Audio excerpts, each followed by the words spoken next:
Je ne savais pas que j'étais malade avant, j'avais une insuffisance rénale. Je suis allé à l'hôpital pensant avoir une gastro-entérite et finalement, rien ne fonctionnait. Le parcours, il a commencé en 2010 suite à un petit accident de voiture, rien de grave. Mais bon, je me sentais un petit peu fatiguée, un petit peu fébrile. Là, le médecin m'a trouvé 22 de tension. Donc le médecin traitant a voulu savoir pourquoi j'avais cette hypertension aussi importante. Et il a décidé donc de chercher principalement au niveau des reins. Et effectivement, suite à un écho-doppler et à une exploration rénale, on a découvert que j'avais des reins atrophiés, donc les deux reins atrophiés. Et donc là, mon médecin traitant m'a envoyé chez Corinne Passeron, néphrologue à Cannes, hôpital de Cannes, et qui donc a mis des mots sur ce que j'avais, sur la maladie que j'avais, à savoir l'insuffisance rénale. Jamais malade, toujours prêt à exercer mon métier avec bonheur et puis activité intense. Maladie un petit peu sournoise car on ne sent pas les effets de la ni douleur, on ne sent pas les effets de la maladie.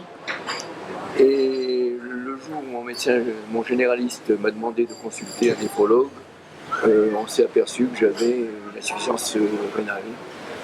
Les patients ne se rendent pas compte qu'ils ont une insuffisance rénale. Ils se sentent fatigués, il peut y avoir de l'hypertension associée. Il va chez son médecin traitant qui lui prescrit un bilan, et dans ce bilan, il y a des marqueurs en faveur d'un rein qui commence à être fatigué. Il va confier ce patient à un néphrologue et ce néphrologue va voir avec lui la conduite à tenir par rapport à ses débuts d'insuffisance rénale.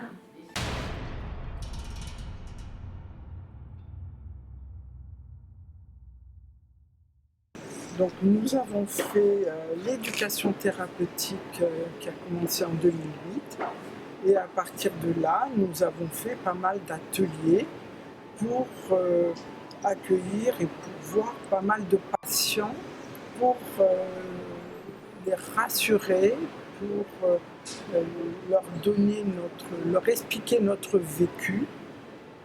Et on est surtout là pour moi, servir un peu de trait d'union entre les patients, les nouveaux arrivés, c'est ce que j'appelle, et les soignants, que ce soit les infirmières ou les médecins, pour dire que il y a la maladie, mais il y a quand même une vie, et qu'on peut aussi bien vivre avec la maladie. Faire attention à tout ce que l'on doit faire au point de vue nourriture, au point de vue médicaments, prendre bien ces médicaments. Donc les ateliers on se regroupe entre nous, entre malades, et on nous parle de la maladie. Donc pourquoi la maladie, comment la vivre, comment prendre ses médicaments. On rencontre des pharmaciens, on rencontre des diététiciens, puisque la vie change avec la maladie rénale. Je pense qu'il faut voir le patient au long cours, c'est-à-dire on a le diagnostic, la maladie rénale elle évolue petit à petit, progressivement la plupart des cas. Donc on a le temps, si possible, de le prendre dans sa globalité et avec une association de personnes, c'est-à-dire des soignants différents, donc des aides-soignantes, des infirmières, des diététiciennes, des pharmaciens et surtout aussi d'autres patients qui peuvent apporter leur soutien et discuter entre eux. Donc c'est quand même très important tout ça.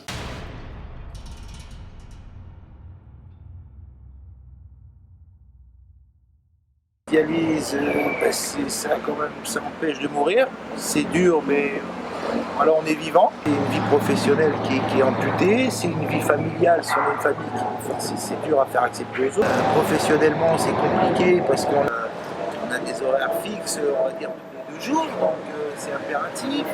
Les voyages, les déplacements, c'est compliqué, c'est fastidieux. Si on veut se rendre même en France, c'est prévoir des fois un mois et demi à l'avance une dialyse. Donc on vit, mais on vit durement quand même. Après, il faut accepter la maladie et c'est comme ça, on a la chance d'être en France. On a la chance d'être pris en compte aussi. Donc c'est une acceptation, on est malade, mais on est quand même bien suivi, on est quand même bien entouré. J'ai commencé mes premières dialyses à l'âge de 2 ans. Ensuite, j'ai une première greffe à 6 ans. Et j'ai été redialysé et regreffé après à 11 ans. Et là, coup de chance, ça a tenu 25 ans. La dialyse, elle te maintient en vie. C'est pas une maladie qui touche que des personnes âgées. Ça touche tout le monde, malheureusement. Pas mal d'enfants aussi. On est bien entouré. Donc 3 fois par semaine, tous les 2 jours. On a un jour de plus le week-end. Sans dialyse, je crois qu'on peut vivre une semaine à tout casser. C'est un traitement qui est lourd, mais c'est un traitement indispensable. Et pour la plupart de certains patients, encore une fois, qui ne peuvent pas être transplantés ou qui ont déjà été transplantés, qui reviennent provisoirement en dialyse. Et c'est la vie aussi, quoi. Je pense que c'est une vie qui est différente, mais c'est aussi une vie.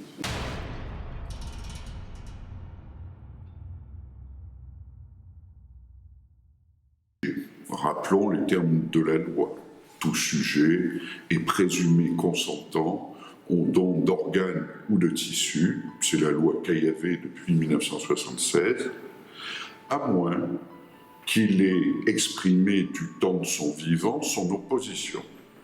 On est tous donneurs d'organes ou de tissus après sa mort, mais si on est opposé, eh bien, il faut l'avoir exprimé du temps de son vivant par le biais d'un outil qui est le Registre national des refus.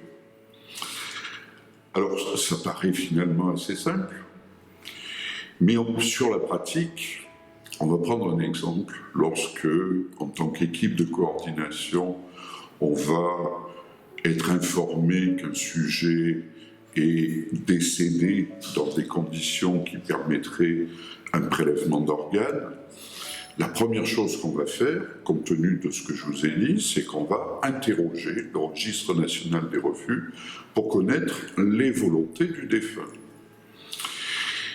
Et si on ne trouve pas la personne inscrite sur le registre, la loi nous demande à ce moment-là de demander à ses proches, au sens large, eh bien d'exprimer la volonté du défunt.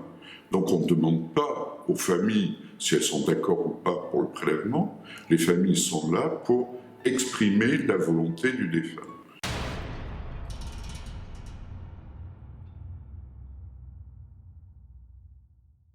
Tout sujet, de son vivant ou décédé, est un donneur potentiel. Aujourd'hui, le prélèvement d'organes est possible à tout âge. Chez l'enfant, il faut bien sûr l'autorisation des parents ou des tuteurs. Et il n'y a pas de conditions de santé à remplir pour être donneur. Tout patient, même sous traitement médical ou ayant des antécédents médicaux lourds, peut être un donneur. Il y a plusieurs types de donneurs, le donneur vivant et le donneur en mort encéphalique. En France actuellement, la majorité des greffes sont réalisées à partir de donneurs en mort encéphalique. Et la mort encéphalique, c'est un état très particulier. C'est le cerveau est mort mais le cœur bat. C'est-à-dire tout ce qui est trauma crânien, accidents vasculaires cérébraux. Donc le cerveau meurt, c'est terminé, il récupère à jamais. Le cœur va s'arrêter de battre dans un second temps. Mais on a un moment comme ça de quelques heures où on peut prélever les organes qui sont perfusés.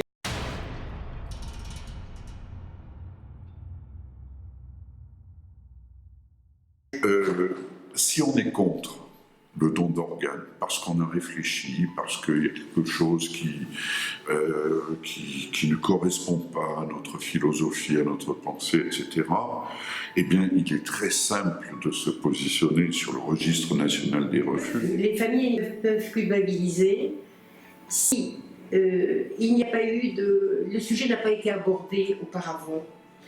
Donc la décision leur revient sans que le donneur potentiel et exprimer sa volonté. Et 30% refusent de donner. Et d'où il vient ce non? Là aussi, il y a plusieurs causes. Il y a une non-information, c'est découvrir le problème au moment où le problème surgit, parce qu'on n'en a pas parlé avant. Il y a des freins religieux. Les familles, si elles n'en ont pas entendu parler avant, peuvent très bien se braquer, donner un non, et c'est un peu à l'origine de nos 30% de refus.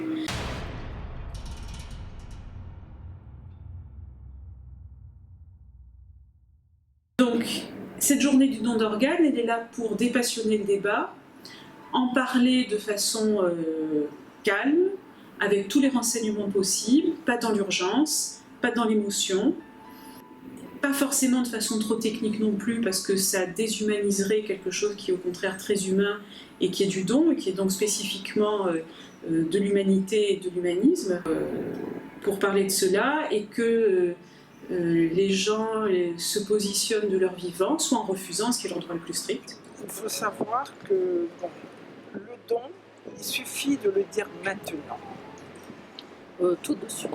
Là, Voilà. Prenez votre téléphone et vous appelez un de vos proches, à quelqu'un Pour préciser que vous êtes donneur. Voilà. Il suffit de le dire pour sauver la vie de quelqu'un. À plusieurs personnes. À parce plusieurs. que nous sommes greffés rénal, mais sur...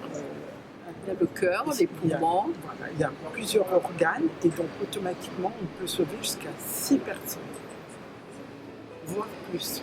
On est toujours sur un doute et le doute c'est quelque chose de... Enfin, c'est horrible de vivre avec un doute. Être sûr et avoir des certitudes, je crois que c'est le plus important. Peu importe qu'on soit pour ou contre, finalement, je crois qu'il faut dépasser ça. Mais si on le dit avant, comme on dit, voilà, moi quand je serai mort, je veux être incinéré ou je veux être enterré, ben, je veux être donneur ou je ne veux pas donner.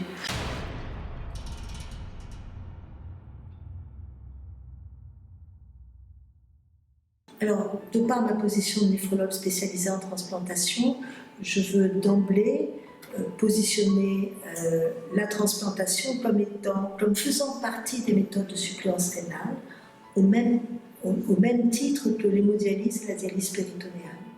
Mais par rapport à l'hémodialyse et la dialyse péritonéale, je pense sincèrement que c'est la meilleure méthode de suppléance à l'échelon individuel et à l'échelon collectif. Pourquoi? À l'échelon individuel, parce que c'est celle qui offre la meilleure qualité de vie et la meilleure espérance de vie.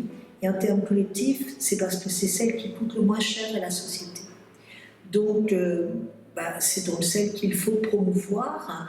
Et le ministère de la Santé l'a bien compris, parce qu'il y a vraiment une tentative de promotion du don d'organes et de la greffe à partir de donneurs vivants.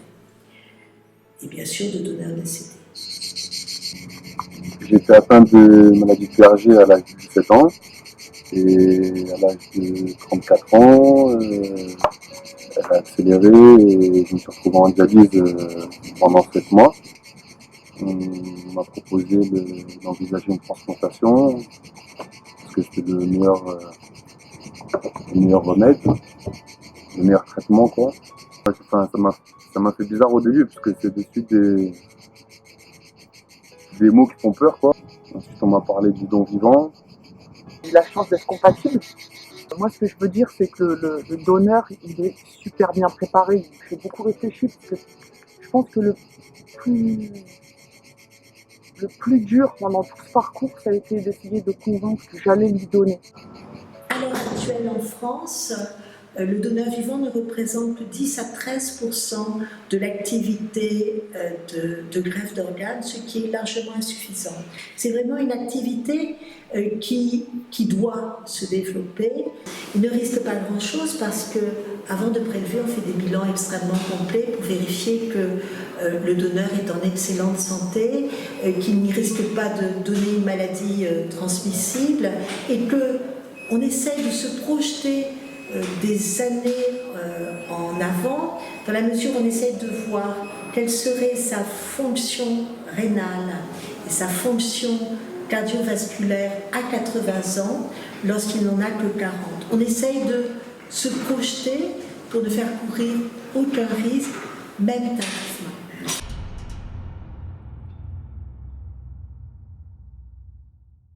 J'ai perdu un enfant de 10 ans, accidentellement, mort cérébrale. Donc très vite, j'ai pensé qu'il fallait que je donne pour sauver justement, puisque c'était impossible pour mon fils d'être sauvé. Donc j'ai pris la décision d'aller rencontrer les médecins et leur dire que j'étais d'accord de faire ce magnifique don, parce que pour moi ça reste un don d'amour et magnifique, qui après par la suite m'a fait comprendre que ça a donné un sens certainement au départ de mon enfant. Ce que je voulais rajouter, c'est que moi j'ai vécu ça différemment, enfin vraiment parallèle. J'avais le décès, le chagrin, et puis le don à côté qui m'a permis peut-être de me raccrocher à quelque chose, de me dire bon, mais il y a des familles qui vont vivre. Moi, je suis dans le malheur, mais il y a des enfants. En l'occurrence, c'était des enfants pour moi, donc je sais que il a sauvé 5 enfants quand même. On est bien accompagnés, on nous explique tout très bien. Puis voilà, on m'a rendu mon enfant comme il était parti, ça aussi, il faut le savoir. J'ai rien vu, ni des pansements, ni des mutilations. On a rendu son corps comme j'avais quitté, quoi. L'équipe de coordination hospitalière a pour mission l'organisation du prélèvement. Elle assure l'information aux familles. Elle essaie en permanence d'améliorer cette information. Elle va prendre en charge l'accueil des familles en détresse face au décès d'un de ses proches. Être responsable du respect des bonnes pratiques dans le prélèvement d'organes. Mon rôle, c'est d'être là. On parle beaucoup d'accompagnement, mais je pense que la présence en elle-même est quelque chose d'hyper important, et de se rendre disponible. Parce qu'elles sont dans un moment qui est très très très difficile. Avant d'arriver à dire que quelqu'un est décédé et qu'il va pouvoir être donneur d'organes, il faut quand même qu'on ait expliqué à la famille qu'on ne pouvait plus sauver cette personne-là, qu'on puisse faire l'annonce de la gravité de la situation, et ensuite, si l'évolution vers le don arrive, on passe étape par étape. Il ne faut pas être très très brutal avec l'annonce. Le prélèvement, ce n'est pas le prélèvement en soi. C'est l'objectif, c'est la transplantation ou la greffe. C'est juste permettre à d'autres personnes d'aller un peu mieux, et pour certaines de survivre.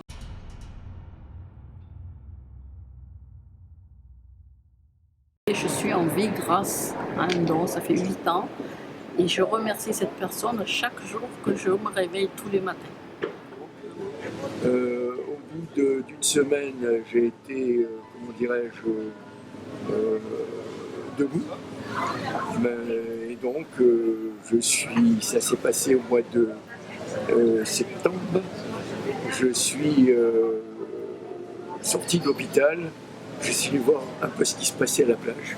Donc, une anecdote, les 3-4 premières semaines, tous les 2 jours, je me réveillais à 7h pour aller prendre le taxi, mais il n'y avait plus de taxi.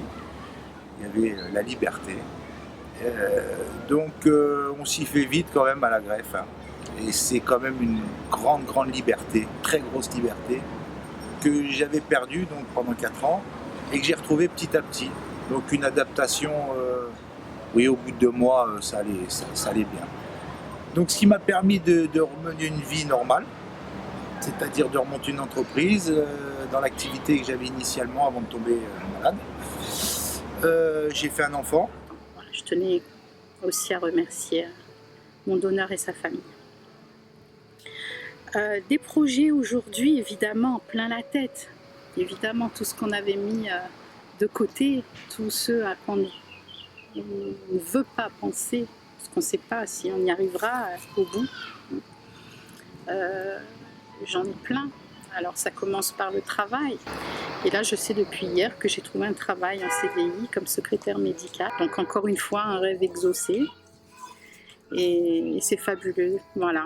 Donc c'est la vie, hein, c'est la vie. Ouais. Les choses normales, on va dire, pour les personnes, pour nous, c'est quelque chose d'extraordinaire parce que pendant un temps, c'est quelque chose qu'on n'envisage plus. Très souvent, les patientes qui sont en hémodialyse posent la question de la grossesse. La grossesse est possible après la greffe, après 1 an de greffe. Ça se passe volontiers, très bien, dans la mesure où il y a une surveillance attentive. On utilise les médicaments immunosuppresseurs qui ne posent pas de problème vis-à-vis du futur bébé, ni de la mère d'ailleurs. Et donc, la greffe rend possible la procréation et la venue d'un joli petit bébé. Un projet fou. On voudrait faire le tour du monde avec les enfants. Ouais.